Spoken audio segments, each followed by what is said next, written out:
অনেকদিন পর মাকে বানিয়ে খাওয়ালাম ব্ল্যাক কফি। Thank you.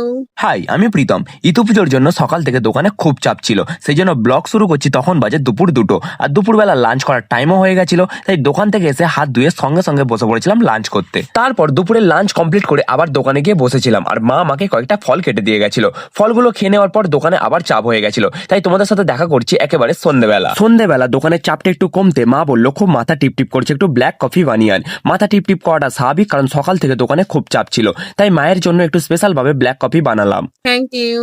আর তারপর দুজন মিলে দোকানে বসে গল্প করতে করতে কফিটা খেলাম। কফিটা খাবার পর মা আমার জন্য একটা হেলদি খাবার করে দিয়ে গেছিল, সেটা বসে বসে খেলাম। আর তারপরে দেখতে দেখতে আমার দোকান বন্ধ করার সময় হয়ে গেছিল, তাই দোকানটাকে ভালোভাবে পরিষ্কার করে সবকিছু গুছিয়ে নিয়ে দোকানটা বন্ধ করলাম। দোকান বন্ধ করে অনেকদিন পর আমি আর ভাই একটু বাইরে ডিনার করতে বেরিয়েছিলাম। তারপর দু ভাই মিলে রাতে ডিনার করে তখন বাড়ি ফিরছিলাম। ঘড়ির কাঁটা 10:30 বাজতে যায়। সকাল থেকে এখনো পর্যন্ত আমি স্নান করার টাইম পাইনি, তাই ঘরে এসে সঙ্গে সঙ্গে ঢুকে পড়েছিলাম ওয়াশরুমে। তারপর স্নানটা করতে যেন আলাদাই ফ্রেশ লাগছিল। আজকের মতো ভিডিওটা এখানেই শেষ করছি, দেখা হচ্ছে কাল আবার নতুন কিছু নিয়ে। Till then, by.